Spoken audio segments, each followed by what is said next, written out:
Hello, welcome to Question Time. This is a special event at the UCL Partners Research Day 2013 for the QM research bloggers with questions written by bloggers.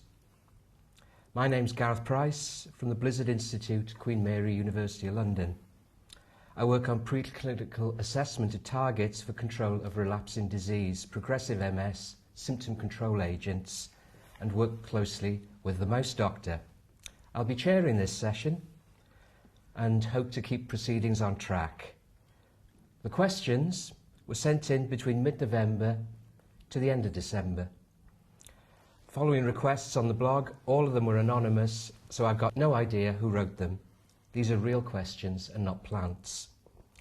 On our panel today, we have Professor Gavin Giovannoni, who's our main host. He's a consultant neurologist at Barts Health in London.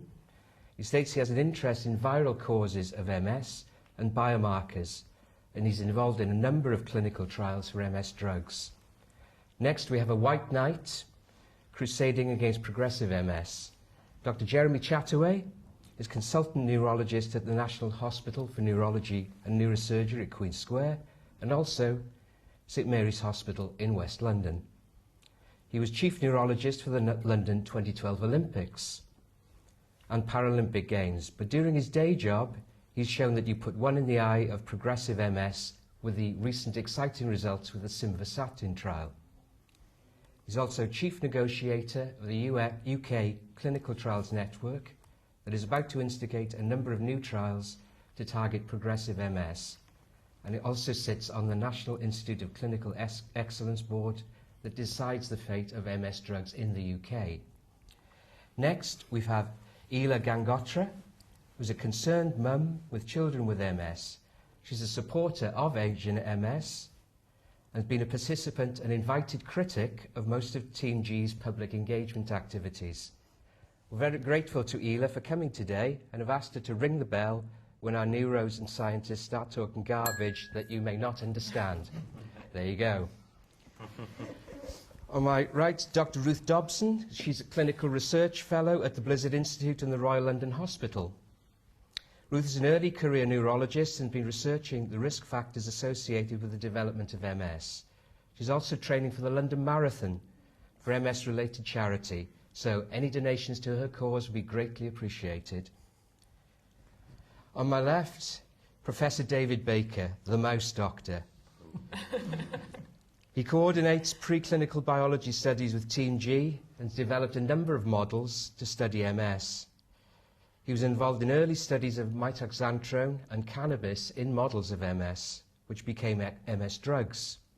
He's developed treatments to cure immune responses in autoimmunity in MS, but that's another story. He's also discovered a new drug for symptom control in MS that is about to be tested in humans. Finally, one person who is unable to attend is Vasilis Vasilopoulos, or VV for short. As probably many of you know who come on the QMUL blog, he's a stern critic of us. He was unable to attend, but he's kindly provided us some answers to the questions at short notice. We're giving these to you in an unadulterated form from the panel members, and I have not seen the content. So, without further ado, here's the first question. As is customary on these occasions, we start with a recent topic. So the first question is, are citizen petition challenges to the FDA by companies in the best interest of MSs? This topical question refers to the recent challenge by Teva to the FDA stating that it should delay approving the granting of licensing of a Biogen product, BG12, until its safety was further explored and approved, thus in effect delaying the introduction of a drug that would compete with the Teva drug, Copaxone, which appears to be 50% of its business. Is this action of a concerned citizen or a concerned director? I'll start off with Gavin. Difficult question. Which hat do you want me to wear? So let's wear the farmer hat. Let's say I was working for Teva, and I think from a Teva perspective it's very important to delay the release of BG12. I mean, Teva is a public listed company on the stock market.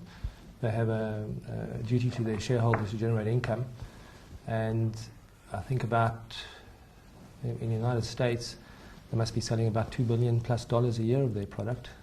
So any competition that comes on will reduce that income. So they have an obligation to their shareholders to delay BG12's launch to the market. What I think is unethical is to do it on behalf of people with multiple sclerosis. I think that's unethical. From a person with MS point of view, I'll be very upset by it. BG12 is clearly an innovative product. It's got good efficacy, and I think the FDA have the expertise within their division to make a decision about whether or not the drug's safe or not. So I think from a MS perspective, it's atrocious behaviour. Jeremy? Yes, no, I think I'd back up the second view. I mean, BG12 has recently been found to be very effective. It has a long track record in other diseases such as psoriasis. And it could, as all these drugs have to be put through a long, extensive phase 4 marketing a safety program to look for any unexpected side effects. So I think it's a ploy by Teva to protect its market share. And I think the FDA has more than enough capability to respond to that. Ruth? I think I'd widen the issue really and say, well, yes, this is clearly a marketing decision, but do pharmaceutical companies have an ethical obligation to behave differently? Because they are, in the end, developing drugs that are for patients. You know, as medics, you have to act in the best interest of your patients. And actually, is there some kind of obligation on behalf of pharmaceutical companies to behave in that way as well? They're developing drugs, should they actually be obliged to, act ethically with respect to the marketing and with respect to the development of these drugs? So I think it's not just a question of Teva acting in a particular way. I think it actually makes people think, well, how do we regulate pharma? And I think it does actually hark back to the wider environment of pharmaceutical companies and opens Pandora's box with a lot more questions that need to be answered. And what is the right thing to do? Should pharma companies be run as normal companies with the shareholders' interests being put first? As a parent, right, what I would want from the pharmaceutical firms would be to give me clear information on what the product does, what are the side effects of that product, and as a patient, having both the drugs and knowing exactly what the product does, what the side effects are, I think the patient will be quite clear in the decision in what drug that they would like to. I mean, you want to clearly know about side effects, don't Yes. you? And some of these side effects don't come out till many years later, like Tysabri. So as long as there's a robust safety monitoring program in place, which has to occur on regulatory grounds, then that's a balance, because it's a balance between getting a drug out to clinical use and knowing all of its rare safety side effects. Exactly. And that needs to be just discussed in a transparent way, doesn't it, If, really? for instance, 100 Yeah. people have taken part in a trial, for instance, Yeah. right, but if you find that out of the 100, say, 10 people have developed side effects, Yeah. I would want to know what those side Yes. effects were, how many people developed those side effects. I think so the problem they is the know. rare side effects, isn't it, that come out of Exactly. one I mean, this is the in Teva 1,000 or so. The Teva Yeah. petition was about a potential rare side effect, the impact of BG12 on causing rare cancer in the kidney cancer.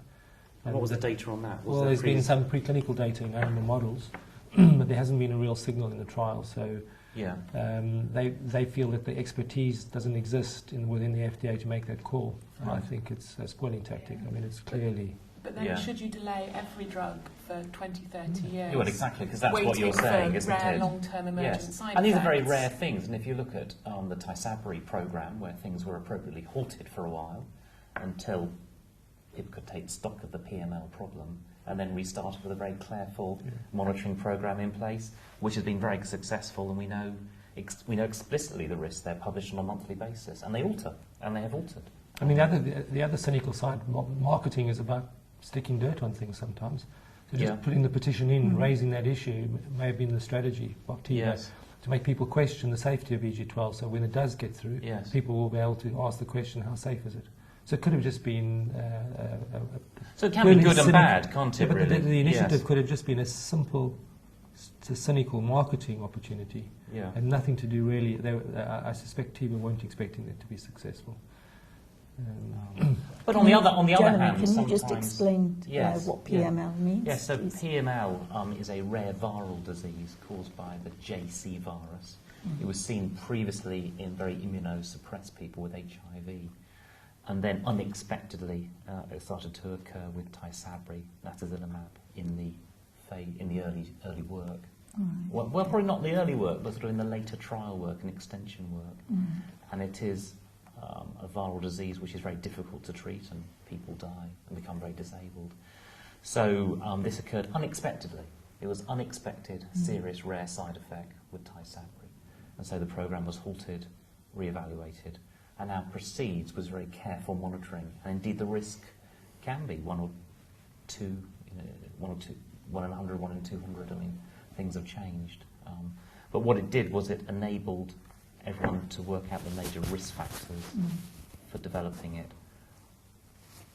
counterbalanced with the fact that Tysabri is an efficient and effective drug in reducing relapse rate. So there's no free lunch, and particularly more exotic drugs can come with unexpected side effects. I think that was a good model, and as widely reported as a good model. David, would you like to add anything? Yeah, I think it's a sorry state of affairs, really. That's a form of competition. Obviously, you want to keep your drug making money for as long as possible, but the type of competition we kind of really want, I think, is price competition. We don't want to see drugs being, higher and higher prices. We want to see real market economy and actually see some drugs coming down, prices going down. So. What does VV have to say about that particular thing? Okay, well, VV, I'll put my different hat on. He says there's no way to predict. It really just depends on the details in each case. It might save them from potentially dangerous drugs, but it might also prohibit access to cheap drug. In any case, it's rather disturbing to know that MSs are being used as a weapon in the competition between companies. Yeah. I think that's a good line to finish for that question.